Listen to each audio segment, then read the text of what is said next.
What tips would you have for someone who is just getting started in the design field? Like, what steps can they take so that they can have a great experience as a designer and find opportunities at the same time? How can they get ahead of the majority of designers, if I have to rephrase that question? Yeah. I would say in 2023 now, I would say one of the biggest strengths for designers is being able to focus, because it's never been a better time to be a designer, right? At this moment, for anybody who's pursuing like creative fields, there's so much you can do. You would get into 3D, you would get into graphics, you would get into illustrations, product work, motion, the whole NFT movement kind of happened, AI art. Now we've got spatial coming up as well. So that is a very overwhelming position to be in. It's like, yeah, of course I want to do everything. This looks really fun. I want to make really cool stuff on the internet. But then I can't really pick, like, how do I start? And I think that's the biggest one. You need to start with one thing before you expand to others. Yes, we want to learn Figma, Framer, Webflow, Blender, every single tool. But I would say starting out, that focus is needed. So starting with that, I would say the next immediate thing for designers to stand out would be a little outcome focused. I think most of the people who want to get started are only stuck at the level of let's learn the skills. But there is a level beyond that. You and I know that learning the skills is only the initial thing to actually doing projects that make money with the skill. And I think most people kind of stay here because there's always something new to learn. You can always justify it to yourself, yeah, I'm learning, I'm doing this. But bhai, at some point, you got to be like, okay, this is enough. Let me just start making money now. So the second tip that I have is figure out how you can do projects, right? I know you want to practice as a designer. You want to do a lot of stuff by yourself. But a lot of client projects, a lot of freelance projects, you're getting paid to actually practice, to actually apply your skills. And this becomes a case study in your portfolio. And that is almost like a rolling snowball effect, right? One project leads to a slightly bigger project. And having run an agency, you know how that goes, right? As referrals pick up, word of mouth picks up, your own confidence goes up. So that would be my suggestion. What are some tips that you would like to give for people who want to get more opportunities as a designer? Like, what can they do to increase their odds of success from the recruiter, right? So how can they get hired more easily? What opportunities can they create? How can they create it? So from a mindset perspective, right? I always like to start from a mindset. The mindset of, I'm going to be in college, companies are going to come to my campus, they're going to go through this rigorous process where it's just going to process hundreds of people. They have cutoffs, and then they're going to give me a job because I performed well in the interview. That model is not relevant today, right? I don't know a single CEO or design head who's actually recruited on campuses. Why, right? Twitter is my campus now.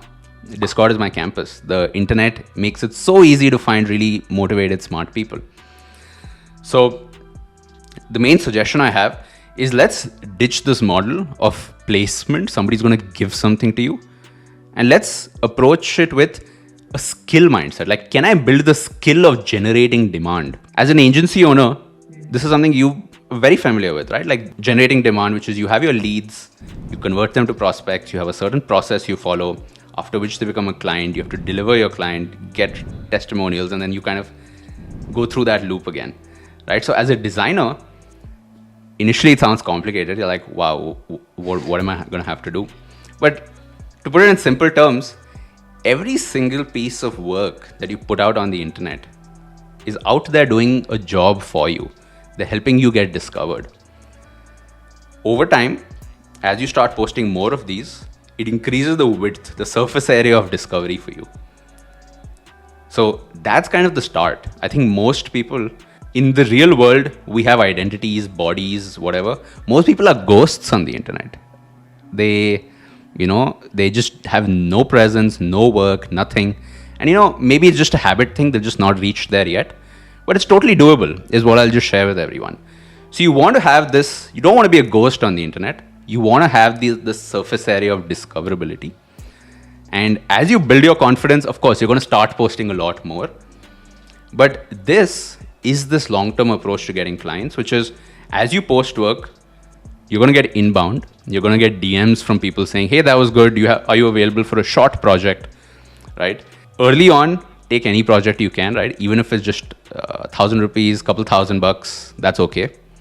But what you want to get smart about is, okay, now every single week, I have a couple thousand people coming across my work. From these couple thousand people, can I get at least 10 of them to actually be interested in what I offer? Now, by chance, you could get DMs, but can I not leave it up to chance, right? Can I create some kind of process where it's a discovery call, or can I use my design skills to actually make a nice website that talks about what you can get, right? And this increases my leads every week, new people reaching out. And so set this up for yourself. This is a system that nobody can take away from you once you have it, right? The analogy I'll give you is placements is kind of like giving somebody a fish, right? Give someone a fish, feed them for a day. Teach someone to fish, you feed them for a lifetime. When you think in terms of this system that you're setting up, you're setting out your work, you're kind of learning how to fish, because now you don't need to be reliant on placements or anybody to give you a job. You are generating your own demand. And that's a very powerful position to be in, because at that point you can start saying no to bad clients. At this point, you have an incentive to improve. Like, a lot of people get stuck into a motivation trap. But then if you have real clients, you're like, there's no motivation here. I just have to do it.